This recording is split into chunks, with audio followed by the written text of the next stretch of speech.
Oh, what is up, everybody? This is Anthony with VR Roundtable. Welcome to episode 99 of the show. Yes, we are one episode away from the big 100, where we're going to be giving away literally millions of dollars in prizes. No, just kidding. We're not giving away anything as far as I know. Maybe a couple of old game codes from some games you've never heard of before. But basically, yeah, guys, we got a new show today, and Epyx is joining us. He is in the building. Steve is taking this week off. Chris also has some things that he has to do. So it's just going to be a three-man show, but we do have Epyx here, so that'll be kind of cool. And basically, so Gary, how's it going? What's going on? How you been? Yeah, it's pretty good. I wanted to mention, because at the end of the last episode I did say something about a UK VR meetup. I just wanted to quickly mention it at the beginning of this episode, because for anybody interested, if they want to sort of meet up, maybe play a few VR games, or just meet up for a chat even, what I'm trying to do is organise something that people can do, and just get together, you know, like-minded VR fans, and just get together to chat about VR. Since the last episode, I've had a few people contact me. So if you can just send me an email, reckonervr@gmail.com, or contact me on Twitter @reckonervr, just to sort of mention your interest if you wanted to do this, because I've had somebody contact me and they've got a unit available in near Wakefield, which is a little bit further north than I originally planned, where we could possibly hold this thing, but it might not be until sort of early next year, or sort of spring next year. So just contact me, give me some kind of information on whether you guys are interested in doing this or not, and then we can take it from there. We'll progress there. So it's still early days, but yeah, let me know. Hey, Gary, so you got into this whole thing because of all the pictures you saw from Oculus Connect 5, right? Yeah. Seeing everybody meet up with each other. God, I missed Oculus Connect 5. It was a terrible decision. I regret it, because I see all these pictures of everybody meeting each other. Like, there's this one guy, Chris Richardson. He's always in the chat for the show that I do, and he sent me some pictures where, like, he took pictures with the Tested guys, you know, where he's like posing with Norm and Jeremy from Tested. And I just thought to myself, man, I could have been there. I could have had a picture with Norm and Jeremy, and, you know, all these different people that, like, all the different YouTubers, Mike from Virtual Reality, Oasis, and Cass and Chari, and, you know, everybody else that's all there. That would have been cool. That would have been kind of fun. I should have did that. Terrible decision. Epyx, what about you? Do you ever think about going to some of these different VR gatherings? I know you're way the hell on the other side of the globe there. It's ironic because when I had that opportunity on the West Coast in Vancouver, I was close to a lot of those. I didn't take advantage of it, and now I'm far away. But 2019, that's kind of the goal for me, is to hit at least 2 or 3 different conventions. So Connect, an E3 or something. Absolutely. You know what I'm planning? It would have been nice. Yeah, absolutely. You lived in Vancouver for a minute? Almost my whole life. Holland when I was a kid and as a teenager, and then the rest of the time I was in Vancouver. Yeah, till May of 2017. Vancouver is a beautiful city. Yeah. I love that city. I've been there a couple of times, and damn, it's an awesome city. The quick 101 on why I left was to be mortgage free. The housing prices were obscene there. We sold to buy here to semi-retire. So there you go. Oh yeah, the prices for everything there is pretty ridiculous, because I was there with my father-in-law and my wife and everything, and he's a smoker, and Right. buying a pack of cigarettes in Vancouver is like putting a mortgage down on a house. Oh, that's everywhere in Canada. Oh yeah, for sure. Yeah. But yeah, no, Vancouver's awesome. But you know what I was going to say is, speaking of like going to these different events, I'm actually planning, like, I'm going to say this right now, I am going to go to GDC 2019. Not actually in the thing, which costs like thousands of dollars, Right. but I am going to go to San Francisco, because there's a lot of things that happen outside of GDC, you know, that are free, that you can just walk into, and then hopefully meetups and stuff. So I am going to make the drive down to GDC and just hang around there, and hopefully meet up with some other VR people somewhere. That would be super cool. So where are you, Anthony? Where do you live? I'm in Sacramento, so I'm only, 2 hours, hour and a half away from San Francisco. Right. Yeah. So anyway, we can go ahead and get on with the show now. That was a lot of little talk there. But yeah, so today we don't have a ton of news stories. It has been a relatively light news week. We do have a few VR games to get into, especially Astrobot, which, has kind of taken the VR gaming world by storm. So we will get into that a little bit later. But let's start off with a handful of these news stories. And we're also going to do a very brief state of VR talk with Epyx, kind of what is going on in the VR world with all these different hardware options. Where do we go from here kind of question. But let's start it off with the Oculus Quest and John Carmack talking a little bit about connecting your Oculus Quest to your PC. A lot of people wondering, the Quest appears to be an upgrade over CV1 in a number of different areas. So why can't we buy this Quest, use it as an all-in-one device, but then when we want to hook it up to our PC, we just connect a cord, USB-C? Why can't this be done? So I'm going to send it over to Gary. Gary, you might know a little bit more about this story. Can you tell us kind of what was John Carmack talking about here in terms like they kind of were working on this, but not really? Yeah, so a lot of people speculated. I think Steve's joined us very briefly in chat as well. But I think he mentioned on one of the older episodes that we had, and numerous people have mentioned this as well. The fact that the Santa Cruz or the Quest really would be an ideal device to have connected to a PC through USB-C and use it as a PC VR headset as well as a standalone headset. That would be the dream. I think that would be a great idea if they could do that.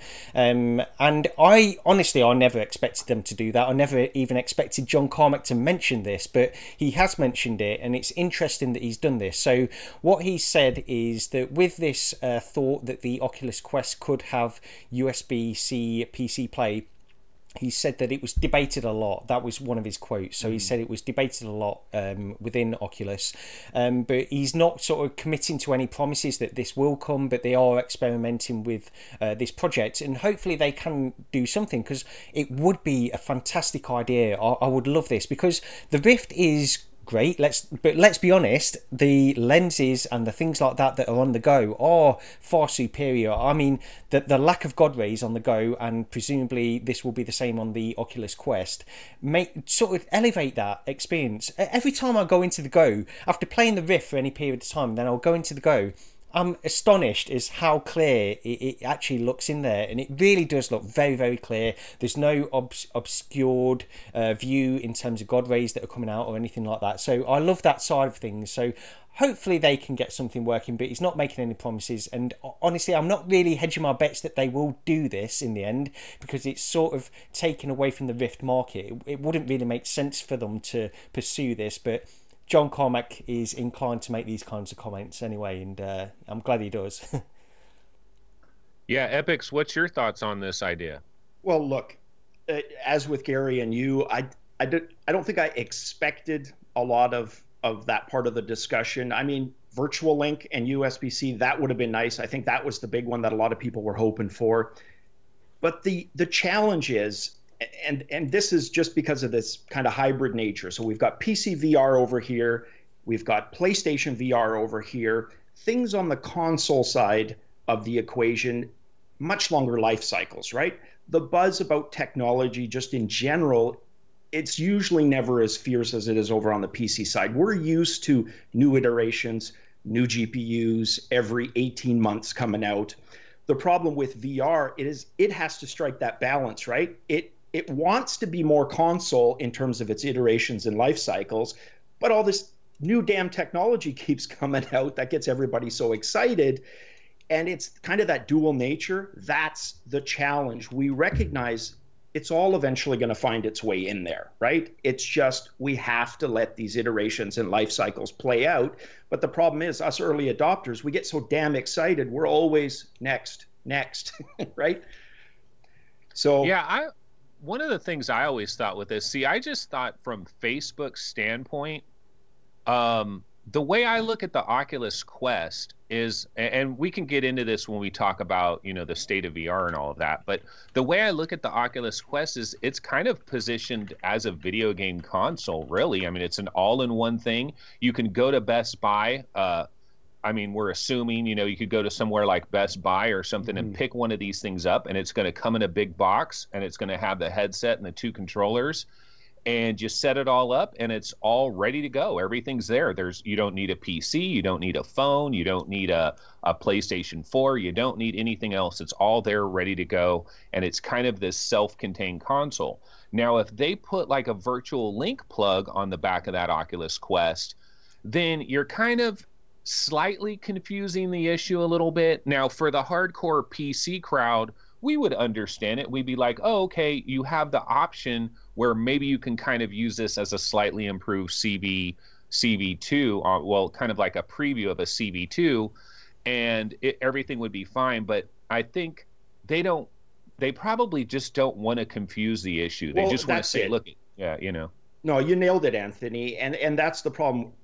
You know, with what I described, you're never going to make everybody happy. You're going to have the early adopters, tech enthusiasts. They're already 2 generations ahead.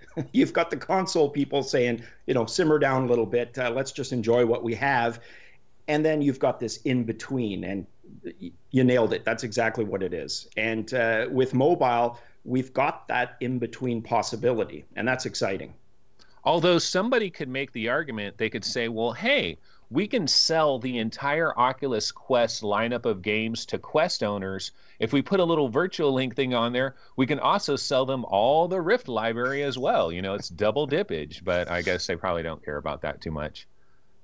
But that's one of the things, though, about when you release a hardware product, like if it doesn't have that virtual link plug on the back of there or some kind of plug that will enable this, for the next 3 years of that product, it is locked in stone. You know, there's no changes that are going to happen after that. This is the problem, isn't it? With technology that's going on at the moment, especially in rapidly moving technology of VR, as Epyx mentioned, it's just constantly moving forward. Nobody can keep up with it. And honestly, it goes back to, I think, a little bit to what I said a few weeks ago in terms of Oculus setting a precedent for their PC-based VR headsets, where they don't want to constantly iterate on them and have this level of expectation going forward where a new headset is just around the corner. They don't want to set that precedent because they want it to be much more of a console than anything else. And, you know, it makes sense for them to do that. And I sort of agree with that point of view, and yet at the same time we've got all of these other companies, we've got Pimax and all of this kind of stuff coming out. It's incredible the amount of innovation that's going on in the world of VR, not just VR but AR as well, and it's exciting as a consumer. Yeah, and look, it could be a lot worse. Imagine just for a second if Pimax had all this exciting technology, the resolution, the larger field of view, but then wasn't able to play Steam VR games. It required its own ecosphere of games. I mean, it would be an absolute nightmare. So the good thing is, at least we're not seeing that diversify too much. It's pretty set right now. You've got your PlayStation VR titles, you've got your Steam VR, yeah, you've got your Oculus and the mobile ones, but it's been fairly stable up to now. Okay, well, you know, speaking of hardware and accessories and things like that, we do have some news of a new product called Cybershoes. So there was a Kickstarter for this Cybershoes thing. Wait a minute, let's hear this thing out, because you know what? I mean, I've snickered about it too, and we all probably have interesting thoughts about Cybershoes, but the product is relatively interesting. And what I've heard is people that actually have tried this thing out are basically, their statement is, don't knock it until you try it. Try this thing out. You'll see how interesting it is. So, I mean, Gary, you probably have the video showing on the screen, right? Yeah. Of the Cybershoes. So basically what you're doing with this is you sit down in kind of like a swivel chair. Like you want to have some type of swivel chair. You sit down, and then you can use these Cybershoes to move around in the world as your method of locomotion. And so the idea here is there's a lot of people out there that they just can't wrap their heads around free locomotion, maybe even maybe even teleporting bothers them as well, and free locomotion doesn't work for them either. And what do we do with this huge segment of people that seemingly can't enjoy VR? We got to figure out a way to get these people into VR. And maybe Cybershoes is an interesting way to do that. Now, for us as actual VR veterans, and we love free locomotion, and we've used teleport, and we can play all these games, we don't have issues. We kind of look at this and we think, what the hell is going on here? Because, I mean, I'll just go ahead and start off real quick, and then I'll kick it to Gary and Epyx. But like, what I think about this is, wait a minute, you're sitting down. There goes the immersion. For me, when I'm playing VR, the whole thing about VR for me is actually standing up and being in that world, you know, and having the sword and having the shield and having the world completely surround me. And I know there's people out there that they might start off like that, and then 10 minutes later they're like, okay, give me a damn chair. I'm going to sit down and I'm going to play Fallout 4 VR while I'm sitting in a chair, or Skyrim, or whatever it is.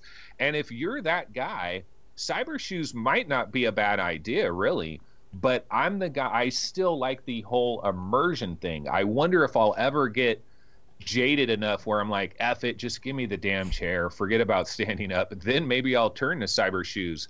But why don't I kick it over to Gary? Gary, I mean, you were kind of thinking this is total nonsense, but there is that group of people out there, right?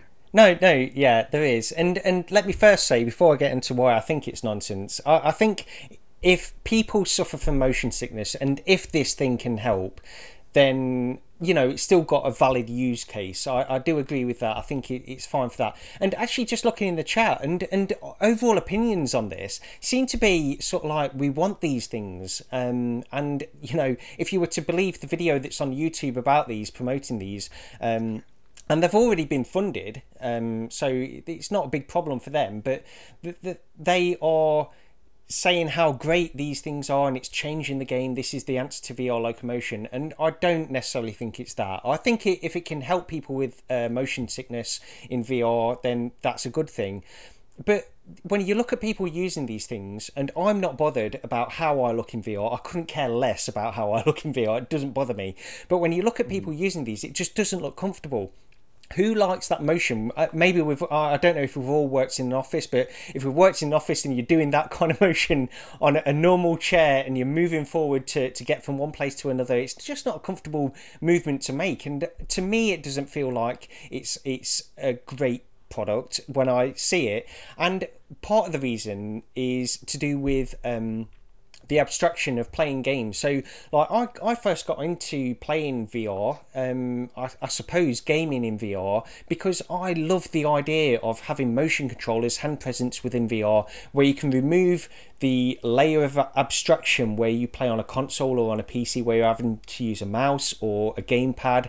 For the most part, you can use motion controllers, and I love that. It's intuitive and it just makes you feel more immersed in that world. What you were saying, Anthony, it's an immersion factor. This seems to be going backwards almost. It's almost like an extra layer of abstraction. You're sitting down on a chair and moving your legs, and I don't think that's necessarily the way forward. One thing I will say, look, I did put this down on the show notes, and I put, this is complete nonsense. To me, it is complete nonsense. I will never buy these. But for a certain set of people, I can understand if they suffer from motion sickness, or they're not bothered about the immersion factor within certain VR games, then maybe it is for them. Maybe I was a little bit too ready to sort of dismiss this thing, but at the same time, I know I'm never going to buy it. If Cybershoes want to send me a pair, then I'm happy to give it a try. But you know, I don't think they'll win me over, honestly. Epyx, what about you? Likewise. Look, I think the key, what Gary just said, was it appears, at least aesthetically, and I would argue functionality-wise as well. I think that's more what you were stating, Gary, a step back. Look at the history of these types of products, and I only have to go to 3D Rudder. Do you guys remember that product?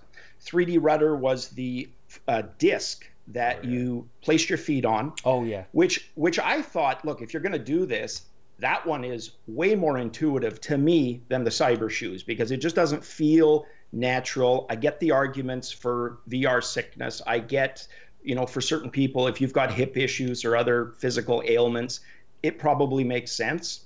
Fair enough. But the 3D rudder, I think they approached it potentially in a more intuitive way. And where are they now? And that's, the market's going to self-correct. I'm a huge believer in that. And I think, look, if people buy into it, it's going to do well and it's going to serve a purpose. I personally don't think it will. And I think if we have this discussion a year from now, we're going to barely remember the name. That's my take on it. But again, not to say it doesn't serve a function or a purpose for certain demos. Absolutely. You know what I've always been kind of amazed by is we have so many little Kickstarters for all these little add-ons and all these little devices, and to me, it seems like we need to have like millions upon millions of VR gamers out there to try to have all these little niche products actually be sold to, but yet we've got such a tiny little audience of VR gamers in the grand scheme of things. Like, we're just trying to get to critical mass where we're going to survive forever. And there's all these weird, crazy little products that somehow get way past the concept phase and are actually like people actually building things. Recently, there was some kind of VR chair that I saw, and I don't even know what the price of this VR chair was, but it looked like a very expensive, what it looked like to me is like if you work for the state of California, where I live, right? They have different ergonomic chairs that you can get for like your back or whatever, right. You got a back problem or something, right? And some of these chairs are like $2,000 and stuff for these like special ergonomic chairs. And the state of California will actually cover it for these employees. And that's a whole nother ball game that you might want to get into. Just to reply to what you quickly said, Anthony. So, if it seems like everybody with an idea can make a product, they can. And what do we have to thank for that is crowdfunding, right? We've got Indiegogo, we've got Kickstarter. In the past, it was put it up yourself, risk your own capital, and let the market see if it can sustain your product, right? Have your marketing campaign. Now it's, I hate to say it, but pretty much anybody with an idea. And who are you going to appeal to? You're going to appeal to the demographic that we touched on earlier that's excited about technology. They're excited about the next big thing. But that's not enough to survive in a market, realistically. And unfortunately, I think that is one of the negative pitfalls of crowdfunding. Yeah, they get enough money to actually get a product readied, but then after that, like what happens after that? But the one thing I like about all of this, just yesterday, we don't have it as one of our news stories here, but the Haptx gloves, the Haptx gloves, like they have a developer version, right, that has been released now. So like if you're a developer and you want to work on the Haptx gloves, I guess you could actually order that and get your hands on it somehow, some way. And they've got these gigantic wires. I don't know if you guys saw it, but they're huge. They're as thick as a fire hose practically that are going to these monstrosity of gloves. But the one thing that I like about it is, push these boundaries, baby. Go ahead. Push these boundaries, because we never know what is ultimately going to trickle down out of this stuff. And like those Haptx gloves, somebody has to start somewhere, And somebody just mentioned in the chat, and it was Conrad, who said, remember, Rift was a Kickstarter. Absolutely. And I'm a proponent. Don't think for a second. I'm just saying, along with all the positives of crowdfunding, there are some negatives. Yeah, the other thing, I don't know if everybody, because we're going to be talking about Astrobot a little bit later on in the show, but I don't know if anybody saw this meme. I think Steve actually tweeted it out on the VR Roundtable account. This meme where, because we're talking about all these innovations in VR where you've got the haptic gloves, all the different locomotion methods, and then this meme is basically a picture of those things, those devices at the top of the picture, and then below it you've just got Astrobot and a DualShock 4, and saying, I sort of think in some ways that's true, because it all comes back to the fact that it's content. And I'm all for innovation. I love the fact that we've got all of these companies that are experimenting with VR and taking it to the next level and doing all of these things, because it definitely is the future. My only worry, and I suppose everybody's worry with this stuff, is the fact that it's all being separated too much. There's too many companies, too many people experimenting with this stuff, to the point where it probably won't, no individual product will necessarily take off. And that's my only concern. But yeah, I think, honestly, I hope companies do continue to invest in all of these things. I'd love haptic gloves. I'd love an omnidirectional treadmill. I love all of these things. You know, speaking of all the recent Kickstarters that we've seen, like Phil 3 and all this stuff, Epyx, I'll go over to you. Is there any one of these where you're like legitimately thinking about maybe trying to get your hands on one of these devices? On which? Sorry, Anthony. Say that again. Well, any of them, any of the recent Kickstarters, like, you know, the Phil 3, like that motion simulator. Yeah. Look, if money was no object, I'm enough of a tech geek and early adopter enthusiast that I'd probably have half a dozen of these things sitting around me. And, you know, it'd be the usual, just like buying cardio equipment. You start out with the best of intentions, then they become laundry hampers, right? All but the best are going to survive. And absolutely, that's an issue. But Feel 3 is one that appeals to me. And I think, look, the ones that do make sense, they are going to be picked up. They will become part of the next iteration and life cycle. We're going to see it eventually with wireless. We're going to see it with all these other things. The technologies that truly do benefit will get incorporated. Gary, what about you? Any of these recent Kickstarters, any of these little add-ons that you're kind of piqued your interest at all? Not well. Honestly, I'd love like haptic gloves and that kind of stuff. These are the things that interest me. I think hand presence in VR is really, just experimenting with like a Leap Motion, it just makes the world a difference, and you don't realise until you really try it how big a difference it makes. So I'd love some kind of hand presence with some kind of haptic feedback or force feedback to give you that next level of immersion. Love that kind of stuff. And obviously, I suppose the thing I really want is a omnidirectional treadmill. I think that would be great. That works great.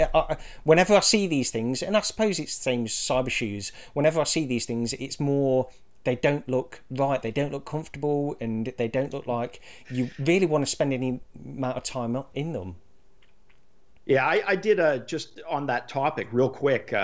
In my show, I just talking about haptic gloves, the ones that are in the news right now. I did a bit of a joke take. I showed somebody wearing ice hockey equipment, the blocker and the glove, and I superimposed them because the haptic gloves look every bit as bulky and uncomfortable as the hockey gear. But yeah, you're right. And there's two takes on that. You've got the motion take on it, which suffers in that it doesn't deliver the haptic, but it's probably a bit more precise, right? How are they going to converge? Will they, right? It's interesting. I'd love to demo those haptics gloves, just because like they show she's holding her hand out and like raindrops pitter pattering and then like petting a fox and stuff. And they say, like, Dean Takahashi tried it out. It was on the Upload VR story, and they say really good things about it. But I'm just wondering, like, does it really feel like you're petting hair? Like, does it really feel like that? Because if it really feels like that, that's a hell of an accomplishment, no matter how big those things are. You know, right. That's a hell of an accomplishment, and we can keep working towards miniaturizing it. Okay, but let's go ahead and go into our next story. This one is a good one, in my opinion. 0 Days. So does anybody remember 0 Days VR? This is a documentary. I happened to see this on the Oculus Rift when I first checked it out, but I believe you can watch this in a lot of different headsets now. I know it's on the Oculus Go, but the Oculus Go version is a little bit watered down. I'd probably go with the Rift version. But this was nominated for an Emmy Award, and it ended up winning it. It won Outstanding New Approaches Documentary Emmy Award. So that is 0 Days VR. Very impressive. Gary, did you ever try this out a long time ago? I did, yeah. And this, really, I loved it, and I'd seen a few documentaries about this. So for anybody that doesn't know, this is about Stuxnet, which was a virus that was discovered by Symantec, I believe, some employees from Symantec, maybe sort of 7-8 years ago, something like that, and they didn't really know what it was. It was a very simple virus, very dormant. It would infect PCs and then just sort of sit there, and when they looked into it further, they found some certain lines of code where it was basically specified to only attack very specific bespoke pieces of hardware which are found in the centrifuges of nuclear programs, basically, like the Iranian nuclear program specifically is where they were targeting. And this virus wouldn't do anything to anything else except until it found these motors that are in these centrifuges, then it would spin them too fast and break the centrifuges. And I believe it's been confirmed that this, I mean, I think everybody sort of suspected it came from the US government anyway, but I think it's been since confirmed that this virus did come from the US government. Maybe I'm wrong on that. Don't attack me. I don't know what the hell I'm talking about. But the end result is that this virus attacked all of these things, set the Iranian nuclear program back several years because of this, and it's just a really interesting thing that this documentary goes into. Now, I've seen sort of flat screen, just normal TV documentaries on this. Really interesting anyway, but when you go into VR and the VR experience of this, so 0 Days VR, it's sort of set in, it's very abstract, so you've got all of these things that are going on around you, very VR, honestly. It's quite impressive just visually anyway, but you've also got these quotes and sort of interviews with people that are going on around you that explain really in depth of what was going on with this virus and what it was targeting, and also the depth that it went to. It's you know, I've just given a very brief overview of what that was, but it goes much deeper than that, and I recommend this. I really did enjoy it. I'm sure we spoke about this on the show before, Anthony. Did we? I'm sure we mentioned it before. Yeah, I think when it first came out, or like when I first saw it, I was super impressed by it. I still believe, like, I know we're VR gaming, we're really into VR gaming, but there's a lot of great experience stuff, and this was probably one of the better ones I've seen. Epyx, you can go ahead and talk about it a little bit if you'd like. Yeah, I was just going to agree with you guys. I'm a huge documentary head. I love documentaries, whether it's space, history, and I hadn't really gotten too far into a lot of the non-gaming VR. You know, I think most of us have tried Google Earth, and we've kind of, you know, gone into other experiences that way. Until I got to try, it was one of my viewers who had been hassling me for probably a few good weeks to try Wave VR. And when I finally tried Wave VR, absolutely, I finally got it. And that's the thing I've constantly remind myself, and 0 Days and any of these, even if you're not necessarily interested in it, just remember what it was like when you hadn't experienced VR and then you tried it. And we're going to talk about Astrobot because that gave me that feeling all over again in a second. But challenge yourselves, push yourselves to try different VR experiences, because that feeling comes back again and again when it's really harnesses VR in a way that you wouldn't expect. And there's 0 Days, absolutely one of those, and the potential for virtual reality in areas like documentaries. I mean, Attenborough with his nature shows, Blue Planet, some of these other ones. Can you imagine truly when they really start harnessing the VR at those crisp, high resolutions? You're in the jungles with him. You're on Antarctica with him, exploring. And I get really excited. I nerded up a little bit. But I had the same thing with 0 Days. There's so much good VR outside of gaming. Just remind yourself once in a while to try different things. And I'm the worst for that, and I got to constantly remind myself. You know, one of the cool things about something like 0 Days is, like, let's say you know an older person that is not, you know, they're not a gamer, and they don't really care about VR, but they're into documentaries and things of this nature. 0 Days is the kind of thing where if you could convince them to put that headset on for about 10 minutes and just say, look, man, just try 10 minutes of this. I think as long as, like, the motion of it or whatever doesn't bother them and they're able to deal with it, I think they're gonna they're not going to say anything. They're going to continue to watch it, and they're going to be fascinated by it.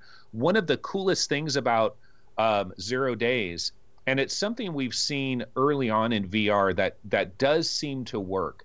If you take old video clips, right, from like the 80s or the 70s, or, you know, older video clips where it wasn't high definition, it's 4:3 video, you know, Clinton talking or Obama or whatever, and it's like, it's not like super high def video, it's like regular TV kind of video. And when you're going through 0 days, like you're moving along through this Tron computerized world, but it shows these video clips up on the side, and they're small enough where they can keep the resolution relatively decent, and you hear the audio of it, and it works. It works very well. It's something we've seen. I mean, how many of us have seen a VR game where you go into a room and there's a television, an old style television, and it's showing like a documentary or something from like the 70s or something, and it looks really real on that TV screen because of the way the resolution is and stuff. So it almost plays in to our lower resolution headset. So that was pretty cool with 0 days. But why don't we go ahead and jump now? What we're going to do now is it's a slow news week. We don't got a ton of news going on. We are going to get to games real quick, but because we have Epyx here, and there's been a lot going on in the VR industry over the last couple of weeks in terms of like Pimax. A lot of Pimax stuff is going on. Of course, Oculus Connect 5 just happened. We found out about Oculus Quest. We also found out no information about CV2 anytime soon. So everybody that was waiting for CV2, they're kind of bummed out a little bit. They're probably going to have to wait another year.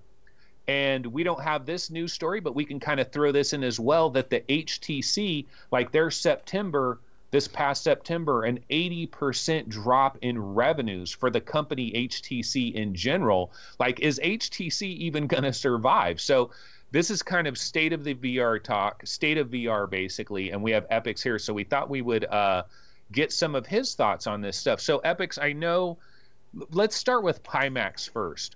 Okay. So there's a ton of Pimax discussion that's going on. And the 5K plus is pretty much all the rage right now, it seems to be, although we have all these different videos that Sebastian of MRTV, Sweeviver, all these different guys are doing some really good in-depth videos. Much love to those guys there for breaking these things down. And some of these videos will say, hey, you got to get a 5K plus. Other ones say, oh, maybe you want the 8K, you know, depending on this or that, depending on like color saturation or all these incredible things. Where is your head at in regards to the whole entire Pimax deal? Yeah, I'm a proponent for Pimax because of the way they handled, and I said this earlier, kind of the ecosphere of games. They didn't try to go in their own direction and go all proprietary with gaming options. They said, look, we're going to address a couple of things, tech points people are excited about, field of view, and resolution. And they've been, look, there's been some back and forth, and I'll be the first to point out that at times their marketing has been less than savory, right? You know, with some of the claims and how they're playing really loose with specifications and terminology. But I'm genuinely excited, but I was the demo that they were probably initially aiming for, kind of the take it for granted, right? I'm excited about the bigger field of view. I can't wait to try it. I've still not tried a Pimax. I'm excited about that. I'm generally always going to have whatever the fastest video card is. I've been that way for the last 2 decades. So again, I'm probably their most safe demographic in terms of purchasing. So I'm excited about that, but I know full well what the limitations are. If you don't have state-of-the-art hardware, you're going to have some issues with performance. You're going to have to make compromises. So I think tapping into the existing ecosphere of Steam VR games, that was smart to do right from the get-go. I think they're going to be fairly successful because they're doing it at a price point, and their manufacturing helps a lot with where they're getting manufactured. That's going to be appealing to people. I think they're going to sell well, and they're going to do well. And I've had a couple people ask, the 5K plus is the one that I'm looking at, and I've talked about that in the past because of the input signals. You know, that with a 2080 Ti It's still going to struggle in some areas, but I'm going to get those benefits of that better resolution and higher field of view. But I understand, again, and I'll throw it back at you, the complaints of those who maybe can't get the best video cards, etc. Just sorry, Anthony, just to cut in quickly, the that point that Epyx is making about the GPUs not being effective or enough, I suppose, they're not quite enough at the moment from all the reports we're hearing from Sweeviver and MRTV Sebastian, that they've all given very sort of honest and transparent reviews on all of this stuff, and it's really interesting to see the frame rates that are coming out of this on various GPUs. And it's the Pimax, to me, maybe it's not there yet. If you've got a 1080 Ti even, it's probably it's okay, exactly. It's good enough, but it might not be there quite yet. And I just think, given the opportunity, I would still probably pick one of these things up with a view to using it in the future. The counter to that, because that I think that's a good way to look at this device, to get like maybe a 2080 Ti and use it with it. Even that might not be quite enough, but this device will still work with forward GPUs, the ones that are going to be coming out. The problem with that is, then are we going to have newer headsets? Are we going to have other headsets that are coming out that are even better than the Pimax, wider field of view even than that, and higher resolution and this kind of stuff? This is a constant battle. I don't know how we cope as VR enthusiasts, honestly. Yeah, but I would agree. But again, maybe more than others, I kind of just put my faith into market correction. It's only, Anthony said it earlier, there's only so many of us, and only so many of these products are going to be able to survive. And it's going to get to a point there will be attrition. We're seeing it every few months. A company falls to the wayside. There's going to be people that come along. If somebody can do it better than Pimax and kind of find a niche, they might be successful, but there's going to be failures. And I just strongly believe it gets to a point they can't be sustained. They will fall to the wayside. Hey, Epyx, so the way I understand it, the 5K Plus, are we going to be able to pre-order that sometime this month, I think? I thought I heard something about October for non-Kickstarter backers. Or were you a Kickstarter backer? I don't even know. No, I've backed a lot of Kickstarters in the past, but Pimax was one that I was a little skeptical at first. Just honestly, I was, and I wanted it to play out. I'm a very conservative crowdfunding backer. Brian Fargo, In Exile, things that I know will get delivered, I tend to back. I don't take too many chances. So to answer your question, no, early on. As for ordering it, that's what I heard too, but haven't seen any real confirmation yet. Well, for a year there, all of us that were nervous about Pimax and we avoided them for a year, we were completely right. We were on the money. Nothing was delivered, it was delayed forever. And now a year later, we're kind of like, oh man, we're not freaking backers, and these guys are going to get it. Yeah, but you know what?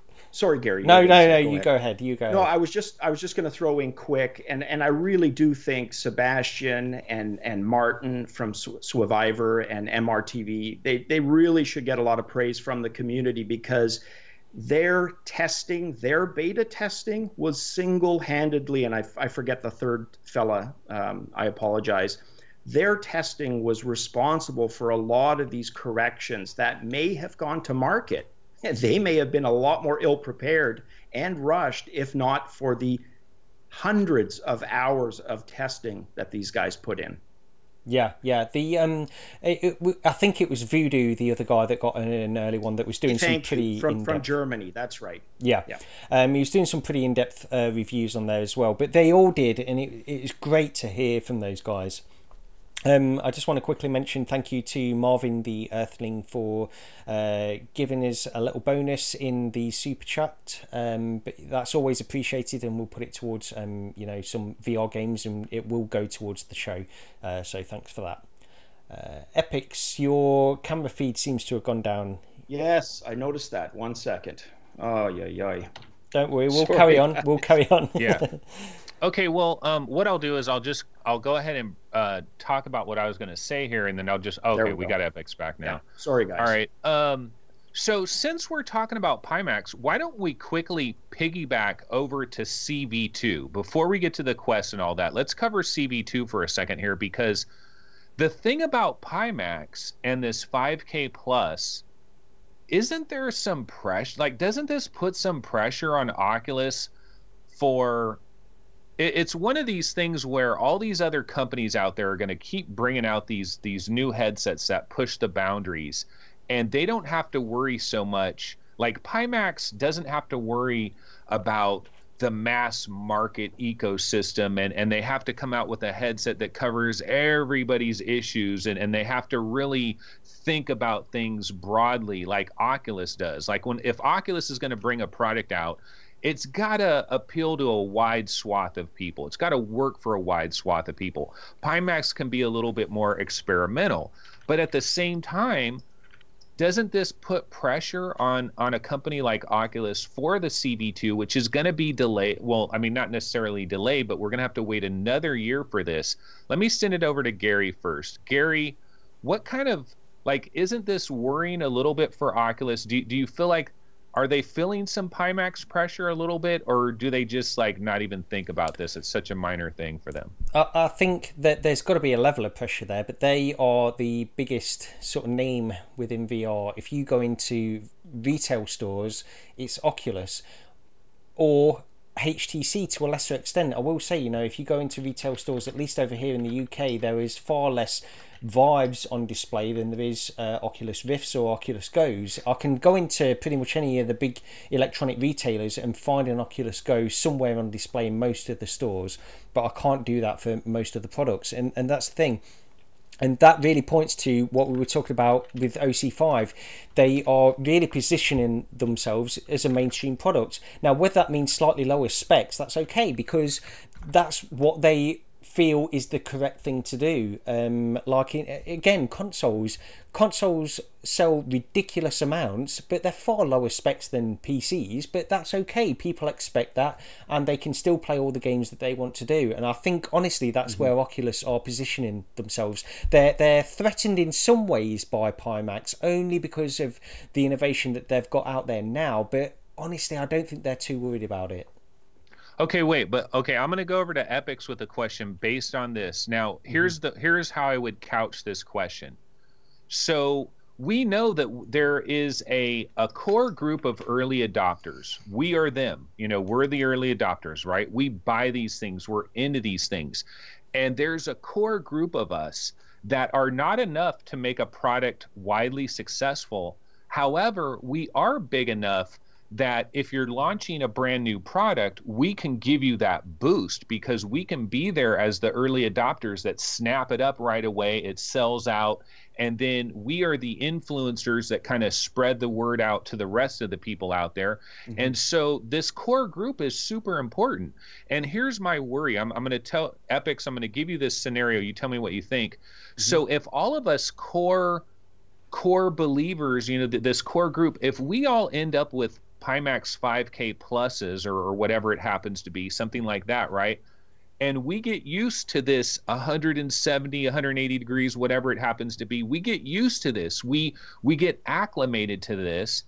And then a year later, Oculus says, hey guys, we got CV2 now. It's 140 degrees. Okay, it's not 170, 180 like you kind of want it to be, but it's better in a lot of other little ways. But I'm worried. Well, one of the worries that I have is like, what if us core group of people is like, you know what? We're kind of used to this 180 now. We can't go back down. And then so we don't help the CV2 get that initial push.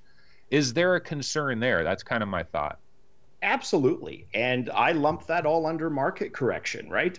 If we go off in droves and support Pimax, us early adopters, the way I kind of liken it, just to go off quickly on a tangent, is look at the graphic card market.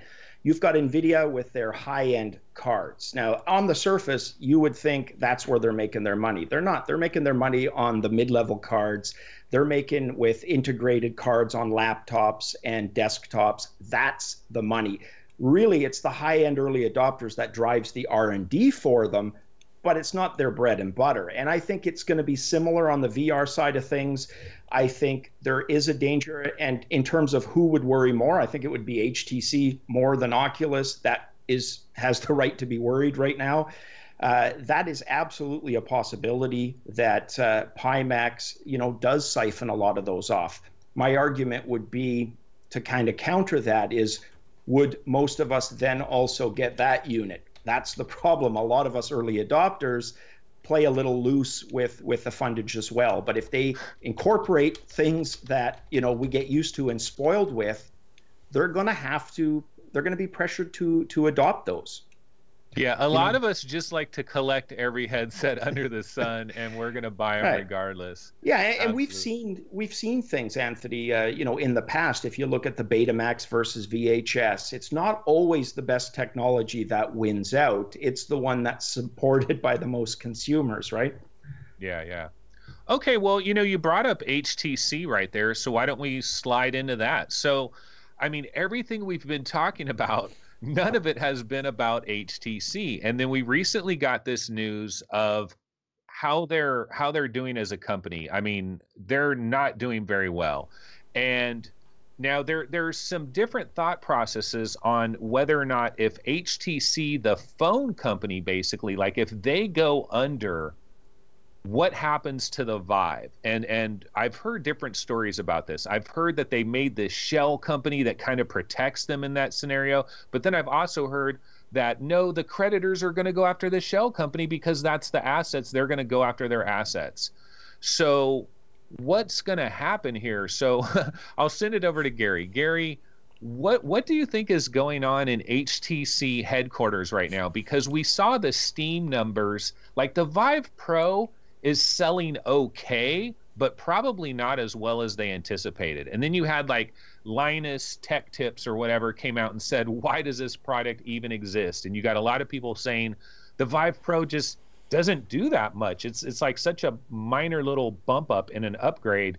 So Gary, do you think HTC, are they going to have a Vive 2.0? How are they, and when is that going to happen? What is HTC going to do, basically, is the question, I guess. Who knows? I mean, the problem is, looking at it from the outside, we're consumers and we're looking at all of these companies from the outside, from our perspective. And honestly, I think when we give our perspective like this, it's very valuable to these companies to really see how they are viewed, because looking at it from the outside, and I'll say it again, my Vive it's a fantastic product. There's no doubt about it. The Vive is a fantastic product. The Vive Pro is a fantastic product. The Vive Pro was just, I mean, it's too expensive. I mean, even among enthusiasts, it was just too expensive for the most part. What are HTC doing? Where are they going with all of this VR stuff? I don't know. From the outside, it looks like they're not doing the correct things that either enthusiasts want or even mainstream ones. Where are they positioning themselves? This is the problem. At least with Oculus, I mean, it might not necessarily be the fact that Oculus are aiming themselves at hardcore PC gaming enthusiasts necessarily with all the announcements we've received so far, but at least you can sort of understand where they're going. They're going for the mainstream market, so that makes sense. HTC, what are they doing? Where are they going? I don't know, and it's difficult to say. I hope they've got a lot of things in the works that are going to be coming out in the future. Because I loved my Vive, and I think HTC have done so many great things with that product that it's a shame that they should be almost like dismissed at this point. And I don't think they are being dismissed. I just think that it could possibly be heading that way. That's my only concern. Epyx, when I send it over to you, I'm going to ask you this question. Do you think HTC, like, they came out with the HTC Vive Pro, they made a big deal of it. You know, they kind of were acting like this is Vive 2.0. Do you think internally they really believe that this is Vive 2.0? And so maybe they think, hey, we brought out our Vive 2.0. We're good for a couple of years. Or do you think they have something like, are they going to make an announcement in the next 8 months of a big headset? They may. I think it goes back to what Gary was saying. I think they themselves had a bit of an identity crisis, and you saw that early on. They kind of painted themselves into the corner of, we're the executive offering, right? Sure, you're going to pay a little bit more for us, but we're a little bit better in tracking, single-digit percentages, quality-wise, et cetera. They kind of aimed a little higher. They seemed to be more enterprise from the get-go than, but you got to remember, at that time, Oculus didn't have those touch controllers. They could make that argument because with our bundle, you get the Vive wands. You get slightly better tracking. And I think they hedged their bets that Oculus had kind of lost out on getting that one-to-one attach rate with the touch. I think they thought too little, too late for Oculus. They're not going to be able to make up that lost ground because it wasn't bundled in for so many months. They were wrong. They stayed true to that self-identity of being the higher-end executive solution. I think not arrogantly, with intent, but when they went with the Vive Pro, they kept that same philosophy. The problem is Pimax comes along, and do they tap in, Pimax that is, on what the consumer really is looking at, which is the best bang for the buck, right? The best, fastest, for the least amount of money. And I think that initial confusion that HTC had with identity that Gary touched on, it's something they never were able to correct and still haven't. If you look at all the innovations that have come along, the Knuckles, right? If you look at the Tracking 2.0, everything was just slightly higher end by intent, right? Marketing wise, design wise, and now they're kind of paying for that. You know what's kind of crazy though about the whole HTC thing is it's almost been a happy accident. And I love my Vive too. Okay. It's almost been like a happy accident for them that they're in a situation where they're a known commodity. Like, you can say whatever you want to say about HTC and their terrible customer service and all this thing, but if you go to your average Joe Schmo that just knows a little bit about VR, they probably know the name HTC Vive, and they've seen the logo, and it's out there. It's a known thing. Like, they got lucky. They were in the right place at the right time. They're the Pepsi to Oculus's Coke. And we know about HTC. We know about the Vive. It's out there. It's a product that's known. As much as they've dropped the ball in so many different areas, they're still the benefactor of that fact. But they haven't they've like wasted this opportunity, man, by, like, they were put into this beautiful situation where they're probably in over their heads and shouldn't be this like mainstay of VR, but they were put into that situation, and I think they've kind of dropped the ball, and I don't know where they go from here. Like, you would think they would have to have a new product relatively soon. I remember when when we heard that Jeremy Horowitz tease the tweet. Yeah. It turned out to be Astrobot, but I was thinking, oh, holy smokes, Oculus Connect 5 just happened, and then a week later, Vive 2.0 is going to shock the world. now, here's a question back at both of you in terms of your thoughts, guys. Is that product the true 2.0? Are they going to stick to that kind of same design philosophy? Are they going to, again, kind of shoot for that higher end? Or do you think this next offering is going to be more kind of midstream, cheaper, more affordable? Do you think they're going to be able to correct, or are they going to stick to that? I think I worry because, like, we've got the Vive Focus. Okay, now you would assume that would be a relatively mid-price product. It's 6 degrees of freedom headset with a 3 degrees of freedom controller. Now the Oculus Quest has been announced and is going to be released next year. You would imagine that they are going to drastically reduce the amount of price, the amount that device costs, the Focus, and I would much rather HTC focus on that product range, that mid-tier product, and get 6 degrees of freedom headset and controller and move forward in that direction, because Pimax have got the wider field of view, the ultra high resolution area covered. That's not to say that HTC can't compete with them in that realm if they want to. It's just that maybe what we're seeing coming out is maybe the GPU power is just not quite there yet for them to invest in that area. And they're obviously looking at this kind of stuff thinking, you know, what could our potential market be? It's probably not going to be a very big market if they were to increase the field of view to ridiculous degrees or increase the resolution. And that's part of the problem.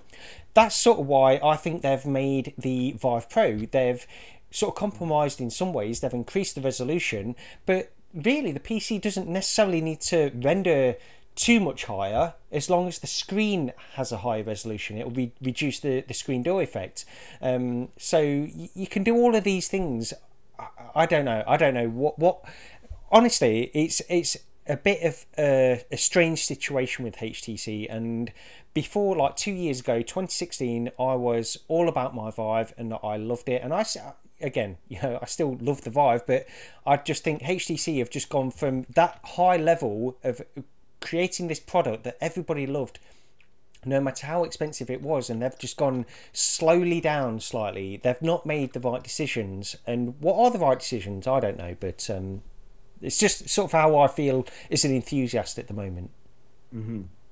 One of the things, just to answer Epyx's question there, what I thought was going to happen, I thought HTC, they know internally that the Vive Pro is 1.5. It's not a 2.0 product for them. And what I thought they were going to do is they basically were going to discontinue the original Vive. And so it would just kind of fade off into the mist. And once the original Vive, like once all of their shipments, like all of their packages of that have cleared the channel and it's gone, and people are like, I can't find a Vive anywhere. You can't buy a regular Vive anywhere. I thought the HTC Vive Pro would lower its price, and it's basically just replacing the original Vive. It's just the new version of the original Vive with some slight improvements.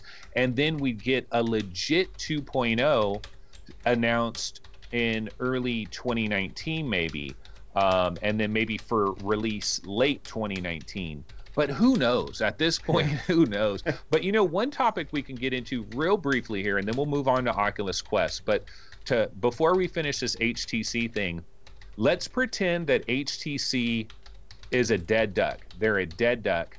My question is, who's going to scoop up the remains? So Epyx, what company would go in and scoop up the remains of HTC and try to take what goodwill they had and kind of like build up from there? Well, it's interesting. I don't know if you gents followed the chat. Was it somebody who said, Google, mark my words? I think somebody made that proclamation earlier. If not, repeat it. But it was a bigger company for sure. I saw scrolling by.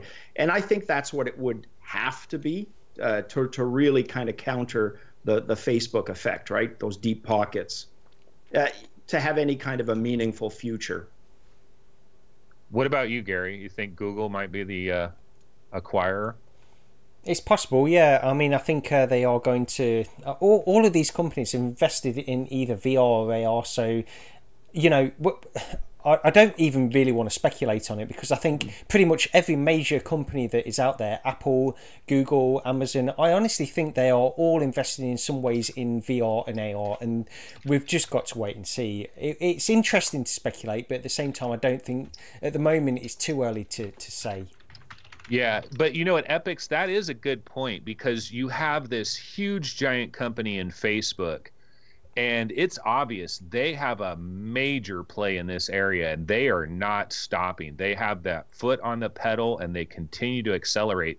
And Google and Microsoft and Amazon and all these other companies, they could look at HTC as a great opportunity for them. Like, I mean, if they're dying and they could go in and scoop them up. But then then it's a hardware thing, and a lot of these companies don't want to screw around with hardware. So and Facebook has made it clear they're in it for the long game. When you got Carmack, you know, saying, or Zuckerberg rather, saying it was 10 years all along, they've certainly got the stomach for the long game too, right? Okay, well, why don't we can finish it off now with a little bit of Oculus Quest talk. And I know, I mean, we got into this for the last couple of weeks. I'm sure, Epyx, you've been banging away on the Quest on your shows as well. But just kind of like a wrap up, Well, what I'll do is I'll ask this question. So one of the things I've noticed in a lot of the Oculus Quest talk is that it seems like there's kind of two camps out there. Like there's one camp that is like, yeah, Oculus Quest, this is a great idea. I kind of like this. I'm looking forward to this. I can't wait until spring 2019. Let me pre-order it now. I want it now. And then you have this other camp that just sees this almost like it's a major distraction, and it's like CV2, and like the graphics are not there, man. The polygons are not there. Snapdragon 835, it's not going to work. Epyx, where do you fit in with that? In terms of the hardware side, you mean? Like whether or just like in general, like, I mean, what do you like? Is the Oculus Quest a good thing? Is it a bad thing? Are you planning on picking one up? Yeah. So the two for sure hardware purchases that I've got kind of pegged on the calendar are the Pimax 5K Plus and an Oculus Quest. Those are the two that I'm looking at. And as far as the Quest goes, because that's come up a lot, the Snapdragon 835, and a couple of the big stories around that this last week have been they've made sure to state that it's going to have active cooling. Let's just hope they're using Stealth Fan because I don't think anybody wants that buzzing around their ears. But they've made it very clear, and Carmack in his keynote, that the room within the Quest is going to allow them, and now the active cooling, to push that Snapdragon 835 way higher than it's ever been pushed in a mobile. And it does. If you look at the specs, it's got a lot of headroom that mobile phones just can't tap into because of the heat dissipation, right? Being such a huge issue. And so it'll be interesting to see how high they actually end up pushing it. Would I have wished for something more powerful? Absolutely. In as much as where I see it fitting in, I think the 6 degree of freedom, that's perfect. Gary, you touched on that earlier. The dual controllers, if it would have had a single one, I wouldn't even have entertained it. The fact that it can do beyond room scale. And the problem with room scale right now is we're in this awkward phase, and we had that discussion earlier when we talked about sitting, standing. Room scale, there's very few games that do it really, really well. And we'll talk about this in Astrobot. It's a seated experience, but damn, that little space I had, am I sure using it in that game, right? And, I think the Quest is going to make use of that space better. Super Hot VR, for example, the version that's going to be playable on the Quest is going to be unlike anything we've experienced on the Vive or the Rift, because it's going to make much better use of room scale. Never mind that it can go beyond what these solutions can in Rift or Vive, it's going to just make better use of it. Gary, when you think about this 835, right, the worry that a lot of people have, and Epyx was just explaining there that the thing is the 835 is in a lot of phones, but you got to remember it's running all this phone stuff as well. So it has to save some of that processing for the phone related stuff. And then also the overheating. They can't run it at the highest clock rates and all that. So this could be an 835 on crack, basically, is what we're, or an exactly. 835 on steroids, right? Yeah. So do you think, Gary, next spring you get your hands on Vader Immortal and Ninja Theory, the developer of Vader Immortal, with some help from ILM X Labs? Do you think you're going to get into that experience? You're going to be in there and you're going to look at the TIE fighters and the X-Wings, and you're going to look at Darth Vader and the Stormtroopers. Is there going to be enough polygons to work with you? What do you think? There was a video that came out of OC5 where they were explaining like Dead and Buried, for example, how they can reduce lighting, using baiting lighting and reducing polygons on all these meshes that are the assets within the game in order to increase frame rates. It's interesting to hear that kind of stuff. Honestly, the way this product is positioned, it's a console. We don't need to worry about it. Let's not worry about it. Let's just get on with it and sit and let it prove itself. The problem is, like, we can look back to when the Xbox was launched and the PS4 was originally launched. Really, they were mid-tier PCs back then. Nobody really cared. Nobody really bothered about that for the most part. The mainstream certainly didn't. they just bought these consoles and it could run the games that they wanted to run. And it's difficult because I come from a PC gaming background, I come from a PC background. It's difficult to make that separation because we're used to the Rift and the Vive, where horsepower is honestly it's everything in order to elevate your experience within there. So it's difficult to make that separation from coming from a PC background to just thinking, let's just forget about all the specs, let's just get this product and think and sort of enjoy it for what it is and experience. If they say they can do it, let's trust them, and if they can't, then we won't buy another one from them. I think that's honestly the way I'm trying to look at this thing. It's difficult, I will acknowledge it's difficult as a PC person that wants specs, they want the highest possible fidelity. It's difficult to make that separation, but I think it's a better way to look at this particular device, at least. Do you think it's going to be in the same, like, will it be basically analogous to the PC VR crowd right now? They kind of look at PlayStation VR as this inferior thing, you know, and it's like you're slumming it with PlayStation VR. What they don't know is that a lot, and people in chat, like Phil Yarn just recently picked up a PlayStation VR. He's been playing Astrobot. And it's funny that so many people that have never had PlayStation VR, that they're PC VR gamers, they get their hands on PlayStation VR and they're surprised at how good it really is. Like, it's pretty damn near right there. You know, it's pretty close. And those people come around. But there does appear to be kind of this snob factor. And I can see that happening next year, where there's a lot of PC VR people that just like, they snub their nose at the Quest because they're just like, nah, man, it's just. But the interesting thing about the Quest, though, is if it concentrates most of its games around stuff like Space Pirate Trainer, Super Hot, the original Windlands, Fruit Ninja VR, you know, all these games that there's a lot of VR games, Beat Saber, there's a lot of games they could put on there where the graphical differences is going to be extremely minimal. But then you're not playing Fallout 4 VR on your Quest, you know, you're not playing Skyrim VR on your Quest, you're not playing Primordian on your Quest, although the developer of Primordian is supposedly working on a couple of Quest games, which is interesting.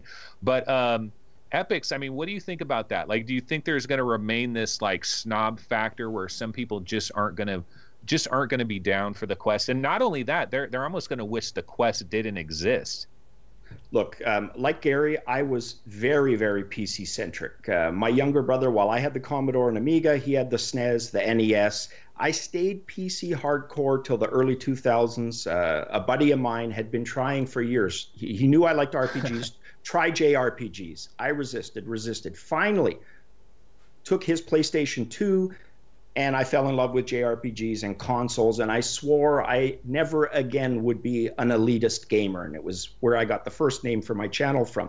And I've tried to stick to that. And I think people get caught up, to answer the second part of your question, with the Quest is, yes, we know it's not graphically as capable. But my argument would be, look at Nintendo with the Switch. They essentially have an NVIDIA Shield, you know, on steroids, albeit. They don't care one iota. They know full well, graphically, they're not there. Their focus is on gameplay. And can you just imagine, and I really don't want to tap into it too much because we're going to talk about it, but an Astrobot type experience on the Quest, and it's pretty much game over. To take that game with you on the road to a buddy's house quickly, right? Which we can't do right now with a PlayStation VR. It doesn't have co-op. But imagine that with a co-op and mobile. It would be amazing. And it doesn't need to be as graphically as advanced. The PlayStation VR, much in the same way as the Switch, they acknowledge they have the lowest GPU of the bunch, the lowest CPU of the bunch. Yes, you're programming closer to the hardware abstract layer, but still, it's dated GPUs and CPUs, and they're making it work fine. So I wouldn't be too hung up on the lack of processing power with the Snapdragon 835. Yes, it's considerably less than stuff, but it's still a mobile device, and it's where it needs to be right now. A little bit would do wonders, but I don't think is absolutely required. Okay, so one last question before we leave this topic in the dust, the current state of VR.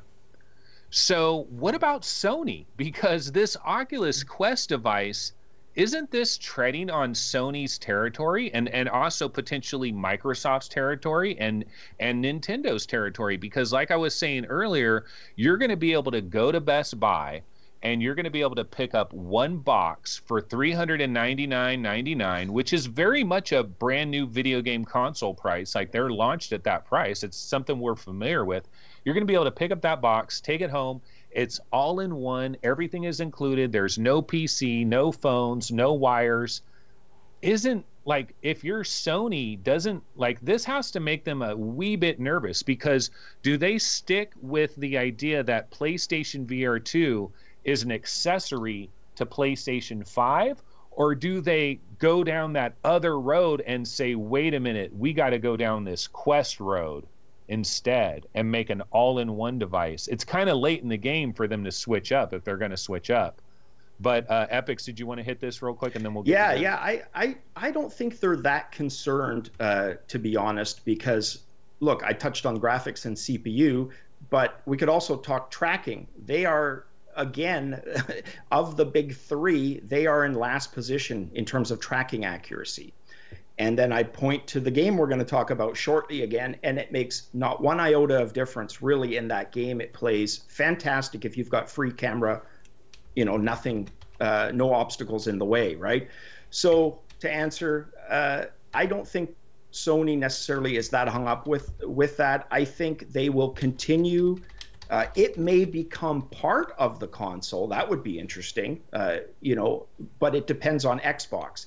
Where's Microsoft going to go? Are they going to finally go into VR with console, or are they going to continue to abandon? I think Sony is going to look to Microsoft a little bit in terms of the direction, which won't be hard because they tend to go first. We'll see, but I don't think they're too hung up on the wireless aspects and these other things with a standalone. But I could be wrong. Gary, what do you think about that question? Sony, are they going to stick with the accessory idea? PlayStation 5 and PSVR 2, it's an accessory. They're two products you buy. Or will they diverge and go with all-in-one, possibly? I've given almost zero thought to this before. I didn't even consider them sort of going for the Oculus Quest route. And I should have done, because it's sort of the obvious choice. They could create a completely separate product that is a console on its own, but it's just one that you wear on your face. They could do that route. I honestly don't know. I think where we are at the moment, I think the next generation of PSVR will probably still be an accessory. I would like to see it as being wireless and inside-out tracking, so everything is just so much more simpler to set up with that. But beyond that, I don't know. I'm sort of hedging my bets in thinking that that's the way they're going to go on the next iteration of PSVR. But it's a good point to bring up, because Oculus Quest could... honestly, it could really change people's opinions on where the future of VR products should go. If Microsoft, even if they were to look at this Quest and see that there is sort of a reasonable amount of adoption for this device, then they could go that route and completely bypass the accessory route, maybe. I don't know, but time will tell. It's interesting. Yeah, I kind of think Microsoft, because they've never entered this game yet, and they don't, there's no precedent. They haven't done an accessory yet, that they've stayed out of the whole entire thing. I think maybe they probably looked at what Oculus is doing here, and they probably think, you know what, that actually might be the smarter way to go. You know, and they could be a year behind and have a 435 or a Tegra, whatever, you know, and have a little more power in it. So it's just going to continue to get more and more interesting. We got to love this industry that we're screwing around with. It is exciting. There's so many little different paths it could possibly take. So it's really quite cool.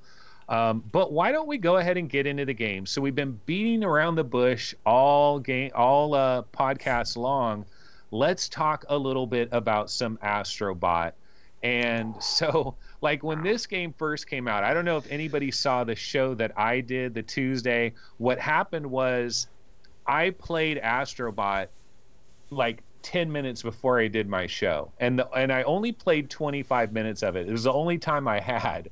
and I played the first level of Astrobot, and then I played the second level, and it was the second level that just had my jaw on the ground, just that construction level. Because when that level first starts, I'm sitting here. This is what Epyx is talking about, how you feel like you're in that world. So I'm sitting in my chair, and the second level starts, and it's like this area is in front of you, and Astrobot is like over there. You know, he starts out over there, and it's like, oh, he's right there. And I'm moving it around, and everything looks so clear. Everything is so clean, and it's just so dialed in. And I'm moving him around, and the song, like the background music for that level is so good. The soundtrack is so good. I got a number of these Astrobot songs that are just stuck in my head on repeat over and over again.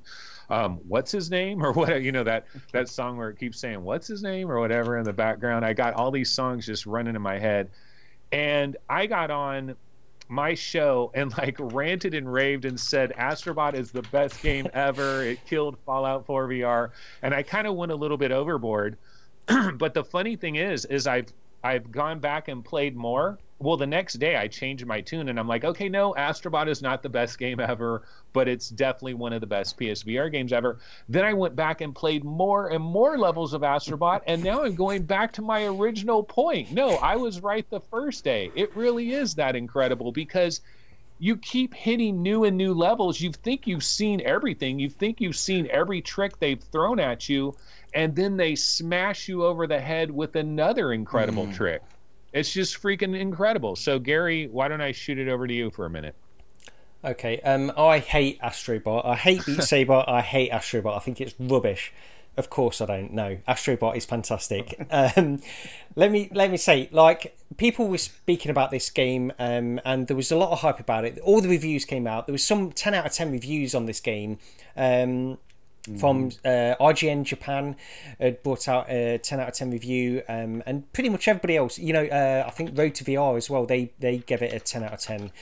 So I see all of this stuff before I even jumped in, and so initially I've got to say there was very slightly on the first level a very slight level of disappointment, but then you keep playing and then you understand really what it's all about. And I agree with you, Anthony. Just when you think you've seen everything that this game is going to throw at you, it throws something else at you. The first thing is that I think the influence from this game has to be Mario Odyssey, Super Mario Odyssey, because more than it's Super Mario 64 for me, because Super Mario Odyssey, and I've played a fair bit of that game, my son's completed it, I've watched him play a fair amount of it, and this game has so much in common with that in terms of how much it's switching up mechanics. It's throwing new things at you constantly from level to level. Even within levels, you're getting new mechanics to play, and that's the important thing. It's not a repetitive platformer. This game will keep you entertained constantly throughout it. I was listening to Giant Bomb podcast this week, and Brad from Giant Bomb played this game and very briefly spoke about it. I think, honestly, this shows a little bit of the bias in the mainstream games media, unfortunately. And I don't really want to get into this, but the problem is, Brad was saying it's good. He saw all this hype about it on Twitter and that kind of stuff, so went in and played it, and it's just the standard platformer in VR. It's good, but it's a standard platformer in VR. I couldn't disagree more with that. This is not that. This is constantly entertaining. This completely deserves all of the acclaim it gets. And there's been, well, several people say this as well. I think Steve even sort of alluded to it on our Twitter account earlier this week. But if you put a Mario skin on top of this game, changed nothing else about it, this would have mainstream games media falling over it, because it is that good. Honestly, I believe that certain parts of this game are better than some of the innovations and the little changes that Mario Odyssey did, because again, I've played some of that game, but this game does certain things better than that, believe it or not. And I think it shouldn't be underestimated, it shouldn't be dismissed, which it probably will be, but I don't think it should be. Fantastic. I've got more to say, but I'll pass it over to somebody else. Okay, go ahead, Epyx. Oh God. Astrobot, shall I compare thee to a summer's day? Okay, I'm going to gush a little bit, guys. This game, absolutely. I went into it. I looked at these reviews, 10 out of 10s. I'm thinking, no way. This is way, way too much hype. What you're seeing on the video that Gary's playing was my first playthrough of the game. I had not seen it. That is the virgin experience. And it was just one wow factor after another. What the game does so well is it lures you in with some standard mechanics. You're the viewer, like in Lucky's Tale. You're controlling your Astrobot like you're controlling Lucky, right? No. Suddenly, you start getting thrown in these different camera angles. You're looking at Astrobot way below you, way above you, just enough of an irritant to the side that you can only barely make him out and try to get through that part of the platform. Then you come to your first obstacle that doesn't involve Astrobot, and you're thinking, what the hell do I do here? Then you realize you're no longer just the viewer following along at weird camera angles. You are part of the game mechanics. You're bonking with your head. You're jousting insects in their lower abdomen with your controller. Wow. The way the game, and it just progresses. You think you've seen all the rabbit out of the hat tricks, and level after level, you're more involved in the mechanics. And you could argue it gets to a point where you're almost as instrumental as the Astrobot that you're guiding through. And that part amazed me. It was absolutely crisp as well. And I'm going to forever hold this up as an example of you don't need to have the latest GPU, CPU to create a quality game. It was crisp, clear, and it was as good as it needed to be, in my opinion. Some of the levels, like I'm really going to try not to get into spoiler territory for people, but I think you guys will agree. You know, when I saw the first kind of plane fall off the cliffside, if you remember that, and I'm just watching this thing fall into the water below me, or the first time I went the underwater level, the graveyard. Again, I could go on and on and on. It was just one series of oohs, ahs, and then the boss fights. The first one with, I'm going to call him, Kong from King Kong or Donkey Kong, whatever the hell you want to call him. But was that not just so much fun, right? The boss fight mechanics, and even those get progressively more complicated and involve you much more. So I'm going to turn it over before I keep gushing. I know we're chatting some more, but yeah, that smitten, short, and curlies all the way. You know, it's kind of funny because what Gary was talking about, I could see somebody going into Astrobot, like Brad Shoemaker or whoever it would be, playing it for 10, 15 minutes and then thinking, yeah, it's good, but I don't see why people are. But here's what I wouldn't be able to imagine is force Brad Shoemaker to play through 3 full worlds of the game, 3 full bosses of the game, and all the different stages, the underwater levels, all the minecart levels, all these different levels, and then come on and say, oh, it's just a 3D platformer. That's the difference. You could jump into this for 10 or 15 minutes and think, yeah, this is kind of cool, but it's when you continue to play through it and you continue to, and just the adorable aspect of it. I mean, it is one of the most adorable games. Like, it absolutely beats you over the head with cuteness and those kinds of qualities.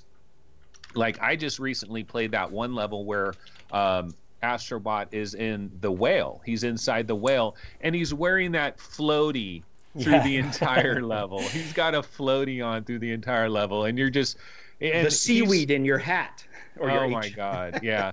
And then every little guy that you save, like all the little robots that you save, like they have different animations where they're zooming through the air and then they fall into your controller there, and then they always jump up and they wave at you, and they're wearing like their different little outfits, like they got a little scuba diver's outfit on, or just all the different things they do. It is incredibly magical.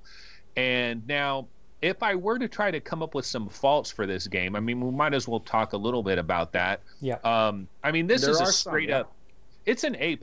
There's no question about it. This is an A+ game. No question. It's not even debatable in my opinion. But like, if you want to talk about some faults, I kind of wish there was a rewind feature like Forza Horizon, because like you're playing this game. I don't have you guys experienced this where you're playing the game and you hear one of your robots crying back there, and you know you need to save him, but you go maybe 10 feet further, and then now you're in a different area. I don't believe there's a way to get back, right? You would just have to kind of replay the level. I'm okay with that personally. I think that adds. I don't think the game is overly difficult, as magical as it is, and I think it's those instances that make you want to go and play it again, right? To try to rescue just one more robot next time around. So I'm okay with that. But for me, some of the stuff, the tracking, as good as it is, you have to make sure that there's no obstructions between you and your camera. And somebody pointed out in chat, and they're absolutely correct, if you play it strictly front facing, which I've done the last couple of nights in my bedroom on a monitor on a nightstand, there are times, as you both know, you've got to shift to the side, right? You've got to see what's going on top left, top right. You need to be able to have some swivel and tracking. Yeah, sometimes you have to like lean forward and look around this wall that's right there. And so, I mean, I could see someone making the argument, why can't I go into a camera mode where I can go, I can turn my camera like this and like zoom in with my camera and zoom out of it. But I think ultimately, like Japan Studio, they probably made the right decision here. If they gave you access to the camera, you're going to be constantly screwing with it, and it's going to interrupt the flow of the game. And the flow of the game is amazing. Yeah, the game has been designed around that little mechanic as well, where you can't move it. And one of the first things, because I played through this game, I finished the game actually just literally about 20 minutes before I came on here to start the stream. I wanted to get it finished. Actually, no, I didn't finish it. I played through the whole lot, and then my son finished the final boss for me because I was getting frustrated. So he jumped in and just showed me up completely. But the thing is, there are a few small bad sides to it. So I think part of what you said there, Anthony, in terms of moving through and the camera, it's good. And again, I'll say the game has been designed around that. The difficulty has been designed around that. So sometimes you'll have your little robot in the distance. So it makes the platforming slightly more difficult in order to do that when it is in the distance. But there are some sections, and overall the level design is fantastic, but there are some few small sections where you just feel like you're being overly obscured from where you need to view your robot in order to get to the next platform. And sometimes you can move around that in VR, you can move your head slightly and get a slightly better view, but then you'll hit the out of bounds area. Only very small sections on that. It's not a big deal. The main bad point for me on this game is there were 2 points in the game where my wife was playing through and she hit a bug where she got stuck somewhere. So she got progressed all the way through quite near to the end of a level. She got stuck and just couldn't get out, and she couldn't die. She couldn't start from the last checkpoint. She couldn't do anything. The only option we had was to restart the level again. And it's quite frustrating because this happened on the final level before you get to the boss, before the actual final boss. So it's pretty much the final level basically, and she couldn't do it, and we had to start that level entirely again. It took her sort of 20-30 minutes to get to the point where she died. So a few small frustrations in terms of bugs and that kind of stuff, but other than that, really, I mean, I'm sort of splitting hairs really in some ways, because I think there's no denying that this game is one of my favourite VR games that I've played. It's just so much fun. I don't even want to compare it to something like Skyrim or Elite Dangerous, because it's a completely different experience. I was initially, when I was going to talk about this game on the show, I wanted to say, look, I feel very similar about this game as to how I feel about Wipeout VR. They are both incredibly great VR games, and I can't deny the fact this is the most fun I've had in VR, and yet can I really compare it even in any way to Elite Dangerous or Skyrim? I can't. They are offering me an experience that this simply cannot replicate, and that's the difficulty I have in comparing these kinds of games. It's not my favourite VR game, but it's the most fun I've had in VR, absolutely. Could I throw one more thing in, gents? What I love about this is kind of the irony. If we go back when Nintendo spoke up about their reasons for not wanting to engage in VR tech this generation, the next few, they kept going back to their belief in game mechanics, right? That it's about gameplay, it's not about the technology. And what I thought was so funny about that is somebody said, has Miyamoto tried Astrobot?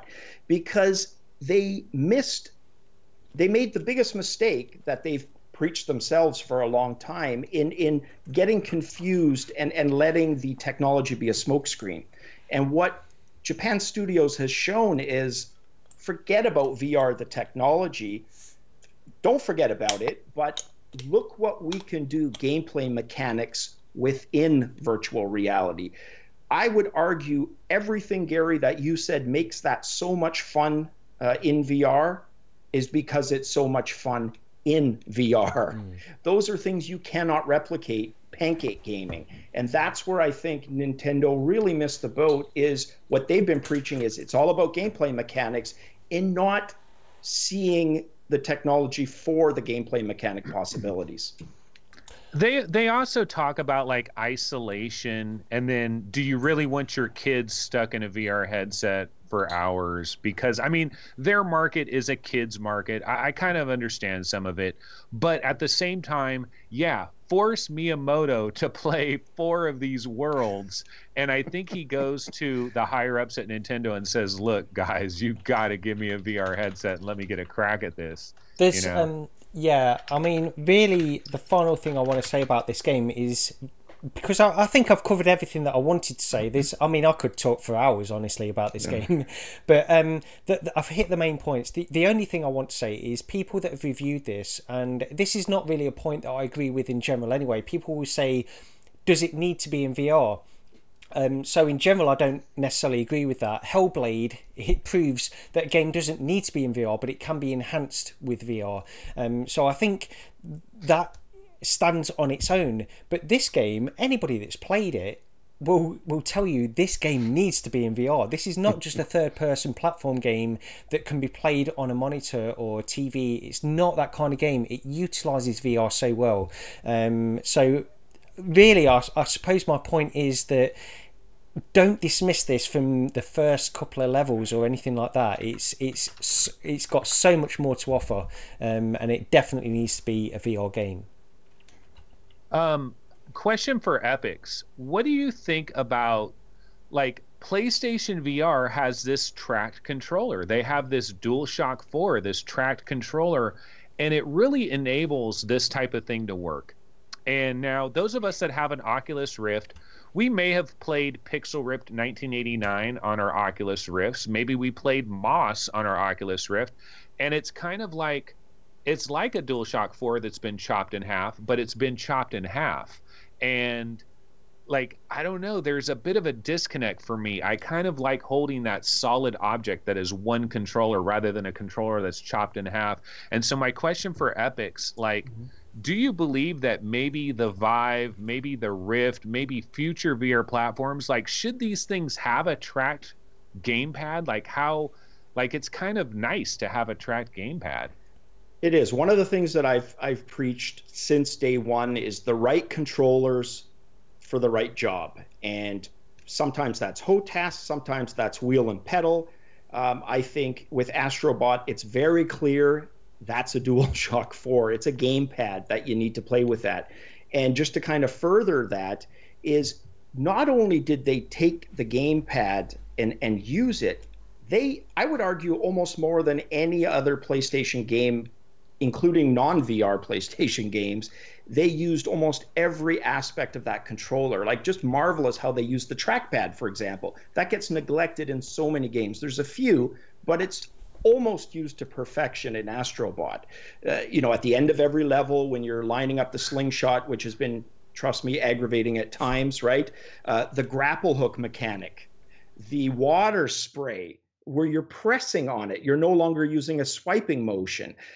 You're doing so many things with it. You're using every aspect that trackpad can throw at you.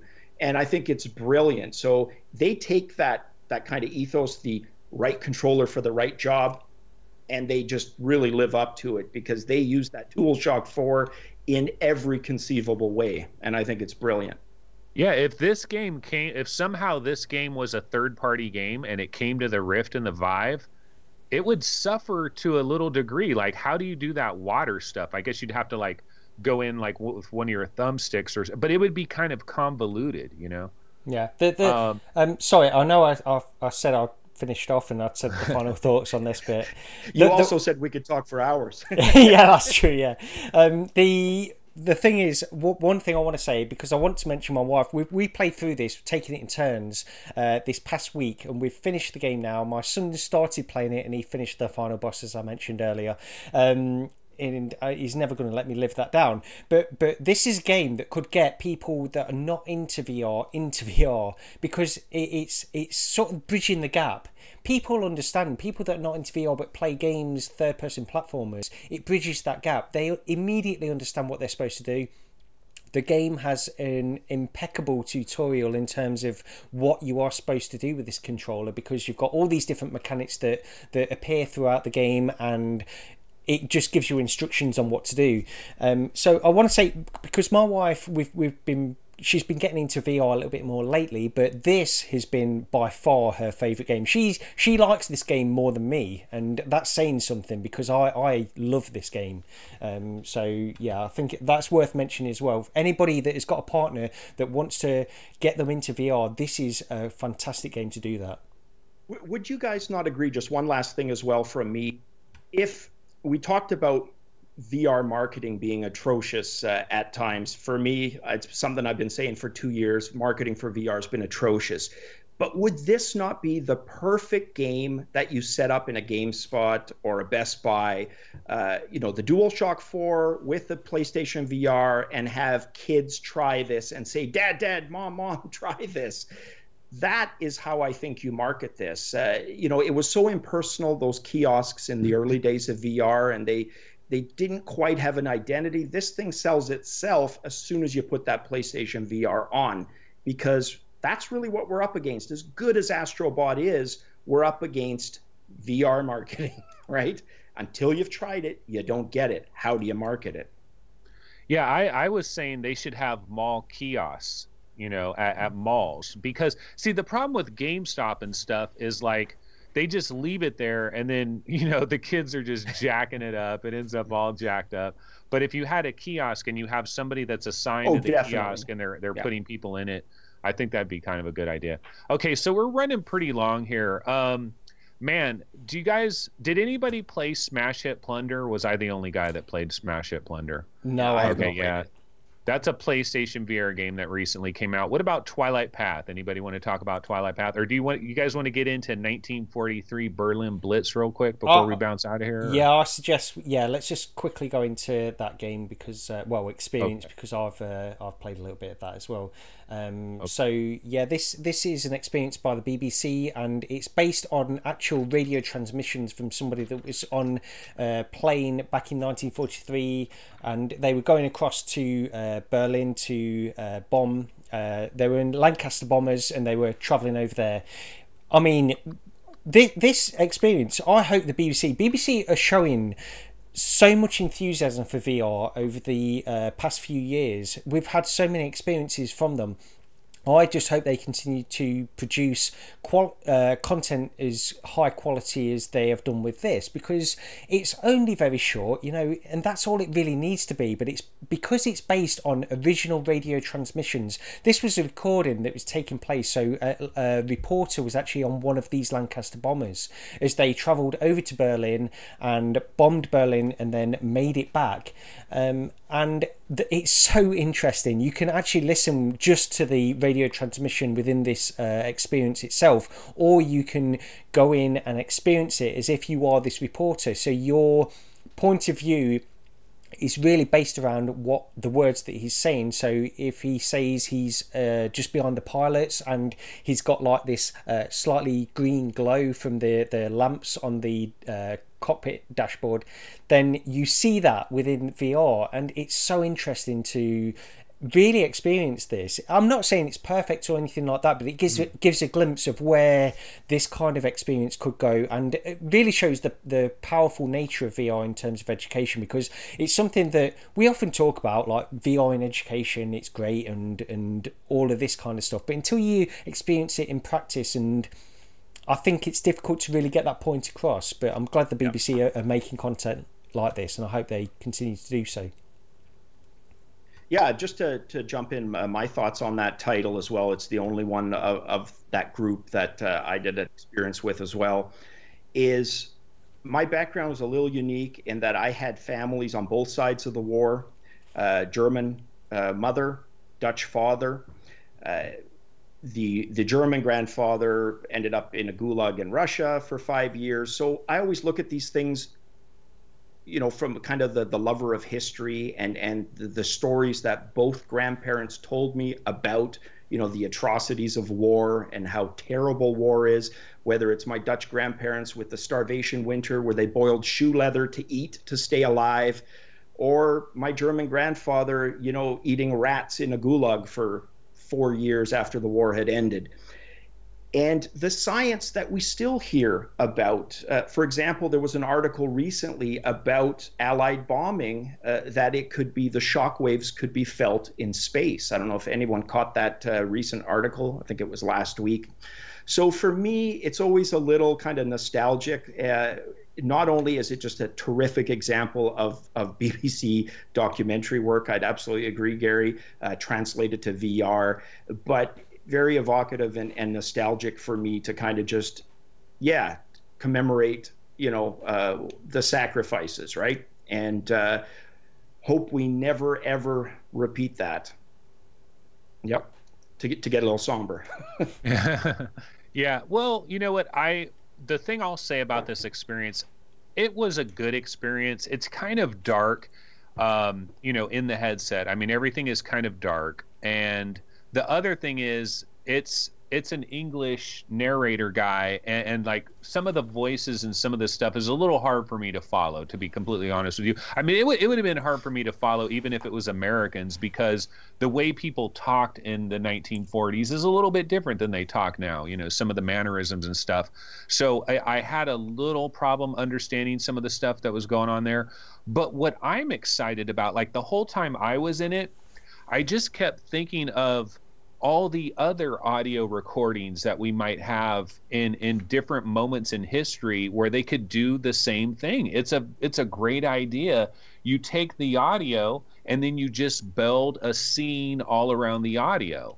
Yeah. And so think of all the historical things that happened back when we just maybe had black and white cameras, or, you know, and now you could, like the Kennedy assassination or landing on the moon. I mean, we've kind of seen this with Apollo and stuff like that, but these different experiences that people had in real history, but recreating it in VR. I think, you know, we're just going to continue to do this. This is going to continue to happen. It's going to continue to look better and better and better. And think of school children 30 years from now, the way they're going to experience history, you know. But I mean, these changes have always been there. I mean, there were school kids in the 1800s that would have been amazed by the way we experienced history, you know, just when they would wheel in a TV into our classroom and we'd watch something, that would seem amazing to them. So it's always going to get better and better and better. But I'm excited for the future of covering historical things and placing me there and giving me this new vantage point, you know? Yeah. But anyway, guys, we've been going quite a while, so we're going to go ahead and cut it off here. Gary, what do you think? Yeah, I think that's okay. We've been going around about an hour and 50 minutes almost, so yeah, that's probably best to do. Yeah, so we did have a great discussion. Epyx, thanks so much for joining us this week. We really appreciate you. Thank you guys for the invite. Appreciate it. Absolutely. And any little last minute words anybody needs to say about anything? Just if you've been listening to us, for some reason have a PlayStation VR and haven't tried Astrobot yet, please do so. Yeah, I tell people, look, you guys that don't want to buy a PS4 and a PSVR, I understand that, but you got to know somebody that has one, right? hit them up, bring them a 6-pack of their favorite beer, bring a pizza, and let them throw you into Astrobot, and try more than 15 minutes. You got to try at least 3 of these levels, I think. Yeah. You know. Great. But yeah, so that's going to go ahead and do it. This has been episode 99 of VR Roundtable. Be sure to go ahead and subscribe to our channel, like the video, all those kinds of things. Thanks, Marvin the Earthling, for that donation. That was very much appreciated. We really love that. And we should be back next week, I imagine. Same bat time, same bat channel. So we'll see you guys then. And for some of you guys, in about 10 minutes, I will be on the VR Game Rankings channel. And I might have my first guest ever, which is going to be Noah, Mr. Magic Leap, #1 Magic Leap fan. We might get into that in a little bit. I got to make sure that he's awake and up and ready to go. So we'll see what happens there. But that's about 10 minutes away. But anyway, thanks for everybody joining our show. We really appreciate everybody in chat. Yeah. And cheers, all that. guys. And yeah, we'll see you guys next week. Take it easy. Thank you. Bye.